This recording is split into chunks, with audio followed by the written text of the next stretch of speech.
If you're in high school or college and you're ambitious, then this video is for you. This is every lesson, every skill, every tip that I can possibly muster up for you guys to help you not just be more successful, but be happier, accomplish your dreams faster, and the types of things that I wish someone was telling me and harping on more when I was in high school or college. I'm Coach Derek, and this is the Mind Rep Show. I'm your coach, where I help young men, young women all across North America, all across the world, accomplish their biggest goals, accomplish their biggest dreams, thrive mentally, emotionally, so they can go make their biggest dreams a reality through being a student athlete and beyond. Let's get into it. So the first thing that I have for you guys, number one, is for you to understand that when you're ambitious, you're really striving to be your absolute best, whether it's being a young entrepreneur, whether it's maybe not even going to college, maybe college isn't for you and you want to go pick up a trade, you want to go start a business, you want to go take a year to figure out your life. Maybe you're an athlete and you want to go D1, D2, or D3 and accomplish your biggest goals, biggest dreams. Here's the truth. It's a lonely path. When you're on that path of becoming your absolute best, striving to be your greatest, picking up the habits, the disciplines, the skills to be your best, it's a lonely road. The journey becomes a lonely path. When you're trying to be part of the top 1% and truly live your life maximally, there's going to be moments, could be 6 weeks, could be 6 months, where you feel like you're on an island. And rather than you fall into a depression, or rather than you feel like, man, I'm isolated, I don't feel good about this, rather than looking at it as a negative, understand that that's the exact place that you want to be. When you're trying to be fulfilled, which not many people are. Most people aren't fulfilled. Most people your age, 15, 16, 19, 22, they're not on the path to becoming their fullest self. Maybe they're in college drinking, smoking, partying, wasting time, doing things that normally you wouldn't do, and that causes you to feel like you're a little lonely. That's okay. That's okay. You'll find your tribe. Stay true to who you are. Don't act out of character. And also don't let yourself succumb to depression or sadness or feeling confused and maybe that you're not on the right path. No, they're the weird ones, not you. They're the ones that are going to live average. They're the ones that are going to be mediocre, not you. Stay on that path. Stay locked in to that. I put up some Bible verses for you guys, but 1 Peter 5:7 says, cast all your anxiety on him because he cares for you. So when you're feeling like this anxious desire to do more, be more, or maybe act out of character and do other things, give all of that to God. Cast your anxieties on him. It's going to be a lonely path. Good. That's where you want to be. That's where you want to be. Find your tribe. Seek out others that are on that path so that way you can build some camaraderie and build some culture and build some connection with other people out there trying to do the same exact thing. Seek those people out. Use social media to its benefit and seek those people out. When I was in high school and I was feeling like this, we didn't have Instagram or Snapchat or TikTok or everything like that back then. Back then, it was Twitter, maybe. It was, finding people in person. And I sought out other football players. I sought out other football players that were trying to train, trying to grind, trying to put in extra work all summer, every single day. And I found those people outside of my town. They were competitors during the season, but these were the other brothers that I found that I could go train with on the football field that were still friends, still really good friends to this day. But we didn't even go to the same school. They were 30 minutes away. And we still were able to build camaraderie and work out together, okay? So stay true to who you are. Number two, this might sound a little mortal, but it's something that I wish I was thinking about sooner and something I think about a lot now. This might sound a little crazy, but one day, and it's the truth, you and I and everybody else, we're going to die. We are going to die. One day is going to be our last day. What are you doing today, right now, to make sure that when that does happen, no matter what the day is, that when it happens, you have 100% peace, 100% satisfaction at any given moment? This became more paramount the other day because over the weekend, a few days ago, I went to a funeral of a 20-year-old young man who was a college lacrosse player, absolute beast, okay? Rest in peace, Max. I know you're with God. And he died of cancer at 20 years old. At 18, he contracted cancer. 2 years later, he's dead. He was a college athlete, college lacrosse player. He was the first kid I ever trained in my entire life. 13 years ago when he was 7 years old, him, my brother, and one other kid were the first 3 kids that I ever coached, I ever worked with, trained them during the summer for football. 13 years later, no one would have thought that this would have happened. He didn't even think it would happen. But I want to remind you guys that it doesn't matter what you're doing or where you're at. Be grateful for every day, but also wake up with intent, wake up with purpose every single day. Get out there on that field. Go do your training. Pick up some more books and read them. Take more action.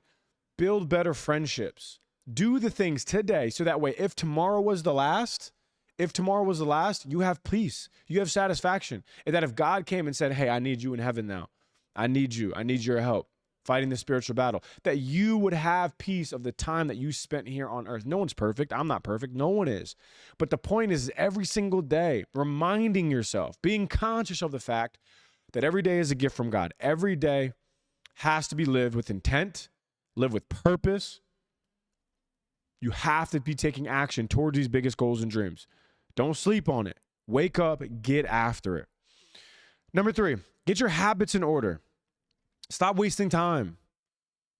Stop acting like nothing is in your control. Well, I go to school and my parents take care of this, and well, I got to go to class, and nothing is really in my control. Coach is gonna decide whether he plays me or not. Don't live passive. Knock that off. Live active. Live active every single day. Wake up early, pray, and get in the Word of God. You have to establish these habits now at 15, at 14, at 16, at 19. It doesn't matter. You have to establish these habits, guys. Don't act like you just have all of this time. Don't act, well, next year I'll get started, or next month I'll join the gym, or maybe I'm injured. I'll get in the gym in 6 weeks, or I'll try harder next week on Monday after the holidays. No. Your time is now. Your time is now. If you're a basketball player, wake up early, do 500 shots every single morning. Pick up that book and read that book. Get in the gym a little extra. Get some better sleep. Don't waste time. Yeah, have fun. You can play your video games. You can hang out with friends. Go fishing. Go to the coffee shop. Do whatever it is you want to do. But do it with intent. Do it with purpose. Put it in a schedule. Put it in a calendar. Earn it every single day. Number 3, a habit I want you guys to adopt. Strength train.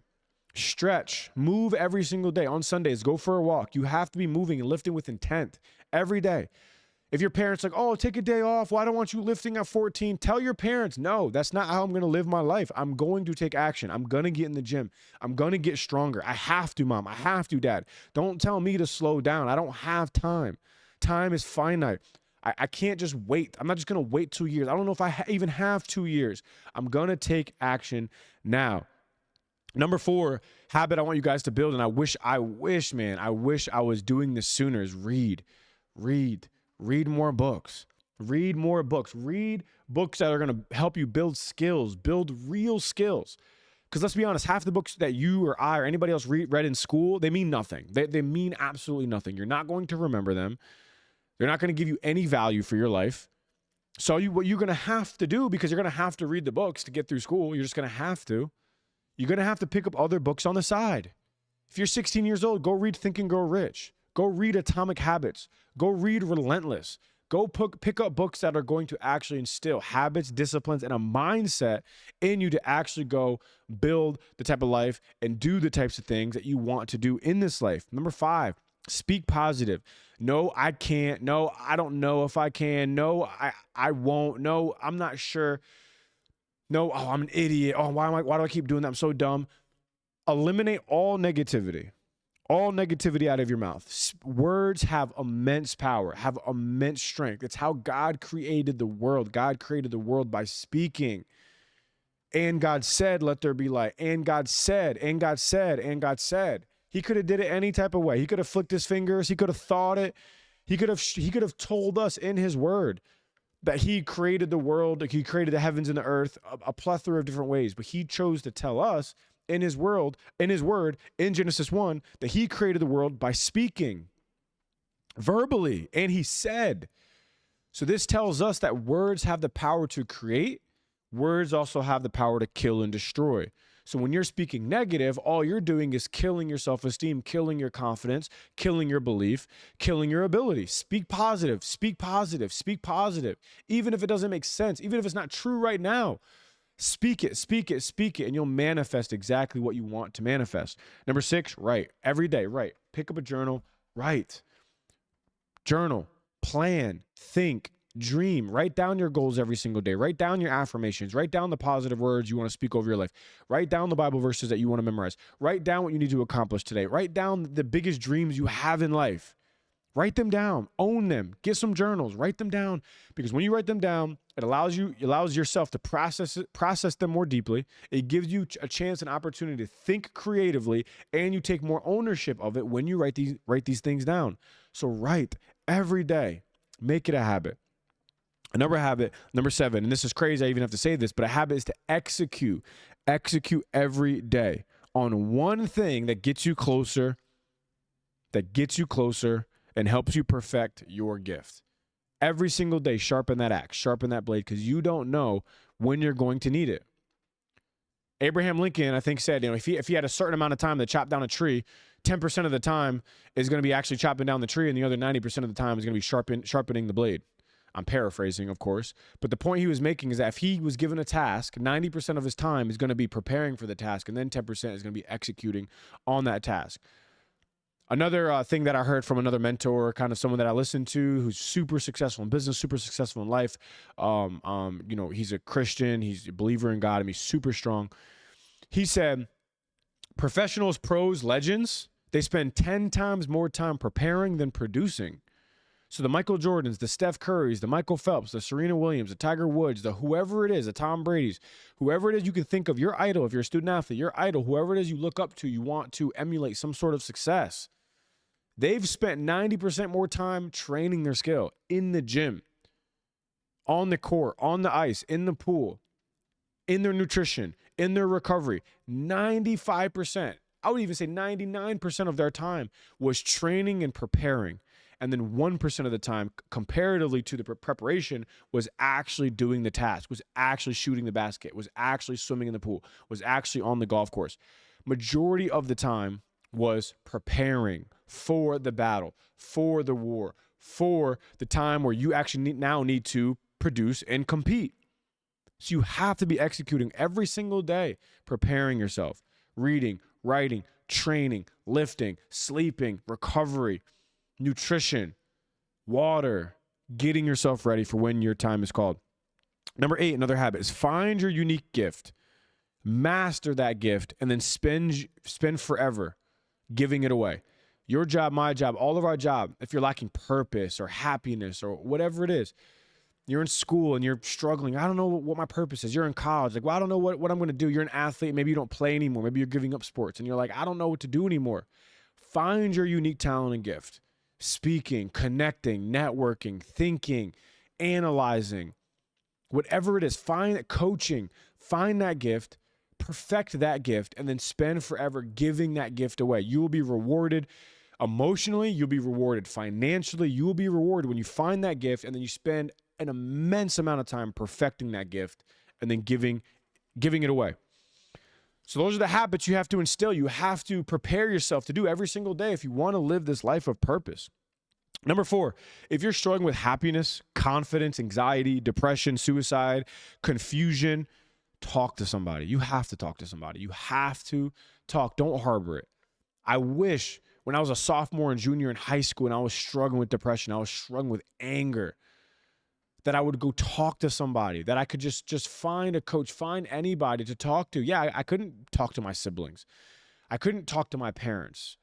I didn't find comfort in that, but maybe my grandparents who I was close with, maybe one of my friends, maybe one of my coaches, maybe one of my private coaches I could have talked to, but I never opened up my mouth. And then what happened when I got to college, I started to act out of character. When I got to college, I started drinking way too much. I started smoking weed, doing things that I never thought I would do, but I started acting out of character because I harbored all of these emotions and all of these negative things in my life and then let loose. And I almost lost my life. I got alcohol poisoning so bad my junior year of college, so bad that I was puking blood at the end of it. Thank God one of the girls at that time I was talking to, her mom was a nurse, helped take care of me because I couldn't take care of myself. I was on the floor in my dorm in fetal position. Should have went to the hospital, but I didn't because I didn't know how I was going to talk to my dad if that had happened. Like I could have lost my life to that. And there was other kids that I went to college with that did lose their life doing things like that. One kid in particular, when he went abroad, lost his life to a drug overdose. So my point is, guys, is you have to open your mouth and you have to talk to somebody. If you're 14, if you're 16, if you're 18, open your mouth, talk to somebody. If you don't know who to talk to or what, then talk to me. Reach out to me. Hop on my Instagram, DM me, open up. You can talk to me. Open up, talk to somebody. Just start. Well, I don't know how to start. I don't know. Just open up your mouth and say, hey, coach, I'm depressed. Just start right there. Hey, coach, I don't know how I'm going to get through today. I had one athlete that I trained for years. And when she came into my gym every day, I never thought that she was struggling with depression. I mean, she had a smile on her face. She was, popular. All the other athletes liked her. She was a leader. She was outspoken. She always had this positive energy. Come to find out, every single day was a struggle for her to get out of bed. It took her mother coming in one day, bawling her eyes out, for me to be like, what's going on? And her mom pulled me aside during a session, pulled me aside and say, I need your help with so-and-so. I need your wife's help with so-and-so, because I found a journal. And in that journal, she said that she doesn't want to live anymore. And I'm like, whoa, does she talk to anybody? No. Okay, well, I can see that, because I never would have guessed. Few months later, me talking to her, my wife talking to her, training, all that. She got through that really hard depression, and she's thriving now. But I wonder what would have happened if her mom never found that journal. If she never would have opened up her mouth and spoke, and almost like us telling her, like, look, speak to us. We're here. We're ready to listen. So you have to open up and you have to talk to somebody, guys. Just start. Just open up. I have another verse for you guys that says, it's Isaiah 41:10. It says, so do not fear, for I am with you. Do not be dismayed, for I am your God. I will strengthen you and help you. I will uphold you with my righteous right hand. So when you're feeling lonely, when you're feeling depressed, when you're feeling confused, and you feel like I don't even know anybody who I can talk to God. He says, do not fear, for I am with you. Do not be dismayed, for I am your God. Get on your knees, pray, and give them to him. If you're not sure how, you don't need to go to a Catholic church and sit down and confess to another human being next to you. God tells us that he is with us. So in your bedroom, in your car, in your dorm, in your locker room, wherever, sitting in a classroom, you can pray and talk to God. You don't have to wait till you go to confession and talk to some other person to tell you. You don't need that. That's not what God has said. He says, confess your sins. To who? To him, to Jesus, by getting on your knees, praying and talking to him. So you can cast these things to him. Number 5, think bigger. You have to think bigger, guys. You have to dream bigger. Think big. Don't succumb to the mindset of everybody else around you. Don't lower your expectations. Don't lower your standards. Don't lower your dreams. Don't lower your goals to fit in the box of everybody around you. Mom, dad, siblings, brother, sister, girlfriends, boyfriends. I don't care who it is. Think bigger, dream bigger. Don't lower your dreams. Don't lower your goals just because other people around you feel uncomfortable when you tell them what you want to accomplish. The quickest way to kill a big dream, tell it to a small mind. So don't tell your goals or dreams to everybody. Don't tell your goals or dreams to everybody. Some stuff you got to keep internal and only share it between you and God, because other people are going to put their biases, their jealousies, their anger, and their fears and their anxiety on top of your goal or dream. And it's going to suppress that goal or dream. And then poof, that goal or dream is gone. And then all of a sudden you start feeling things that you never felt before, all because you opened up your mouth and you told it to other people who don't understand. Think bigger, dream bigger, do things with a bigger intent, because you believe in yourself that it can be possible.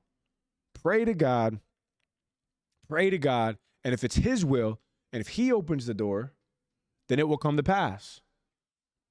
Colossians 3:23 says, and whatever you do, do it heartily, as to the Lord and not to men. So when you're taking action every single day, when you're dreaming big, when you're doing those things, you're not doing it for anybody else around you. You're not doing it for your family. Do it for the Lord. Do it for him. And when it says do it heartily, what heartily means is do it with good quality. Do it with intention. Do it well. Don't just do it passively. Do it really, really good with the up 10th degree of standard, because you're doing it for God. You're doing it for him. You don't try to prove anybody else wrong. Don't try to prove yourself or anybody right. You do it for him. Number 6, seek failure more often and fall in love with it. Seek failure more often and fall in love with it. Fail more, guys. I can't tell how many athletes that I train, and I tell them all the time, you're going to fail. You're going to screw up. You're going to mess up. Good. As long as you put 100% effort into that thing, and as long as you're locked into that thing, doing it to the best of your ability, that's all that matters. Because when you fail the first time, the second time you'll be a little better. Then the third time you'll be a little better. Then the fourth time you'll be a little better. But you have to seek out failure. You have to do things you're not good at. You have to do things that make you feel uncomfortable, because in that discomfort is where growth happens. When a tree lays its roots down, the first thing you do is you take the seed, you put it in the ground. It's dirty, it's smelly, it's wet. You can't see it for a while. It has to overcome adversity of actually pushing through the earth and the ground. But the first thing it needs to do is lay roots. And when it's laying those roots have to bust through rocks. Those roots have to bust through other roots. Those roots have to go and find the soil and find the nutrients and find the minerals and find the water. And it takes some time. But in doing that, in that discomfort, in that growth phase, you might not see the fruit yet, but the tree is laying its foundation. So that way, when time comes and it does push through the ground, it can grow, and it can grow strong, and it can bear fruit. But if it doesn't take time to go through the process of growth, it will never become what it could become. So where are you laying your roots? What adversity are you setting up and putting yourself in the middle of, in the midst of, and then doing with intention to bust through the wall and to grow? You guys have to embrace that.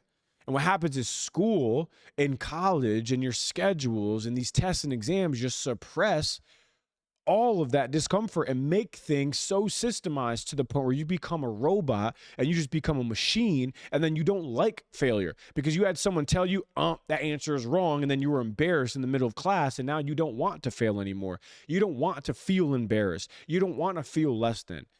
That's why formal education, in my mind, sucks and is failing, because it's a system, it's a machine that wants to just pump out workers and employees for the world. So what I'm telling you is bust out of that, bust through that, seek out being different, seek out failing, seek out being wrong, seek out being an entrepreneur, seek out doing things outside the box so you can actually fulfill and grow to your highest potential. And in this failure, you're going to grow. Last verse I have for you guys in Psalms 23:4. This is a popular one. It says, even though I walk through the darkest valley, or even though I walk through the valley of the shadow of death, I will fear no evil, for you are with me. Your rod and your staff, they comfort me. And I like it. The Passion Translation says, even when your path takes me through the valley of deepest darkness, fear will never conquer me, for you already have. Your authority is my strength and my peace. The comfort of your love takes away my fear. I'll never be lonely, for you are near. That's the Passion Translation, Psalms 23:4. So when his path, not if his path, not maybe his path, it says when his path takes us through this valley, it's in that adversity, it's in that discomfort, it's in that failure, that he's going to be our strength, he's going to guide us, and he's going to allow us to find the next peak. Because in order for there to be a valley, there has to be a peak. And not just one peak, there has to be two peaks in order for there to be a valley. So what God's telling us is in the valley, we're coming off one peak, we're coming off one high, we're going down into the valley only to find the next peak, only to find the next high. Even though there's lows, there's going to be highs. So you have to be seeking out what's that next high, what's that next growth, what's that next journey that God's going to put me on. Seek out failure, fall in love with it, because that's when you're going to grow. And number 7, this is what I want to end on for you guys, and what's probably most critical, is stop caring what other people think. Stop caring what these other jokers think of you. Your friends, I don't care what my friends think. I know what I'm going to do, whether they think good or bad. It doesn't matter. I don't care what they think. I don't care what my family thinks. I don't care what other people think. And I don't mean that just means do whatever you want. That doesn't mean, well, I don't care what anybody thinks, so I'm just going to do this and be foolish. That's not what I'm saying. What I'm saying is don't take action based off the precedent of what someone else thinks is right or wrong. Don't base your actions on other people.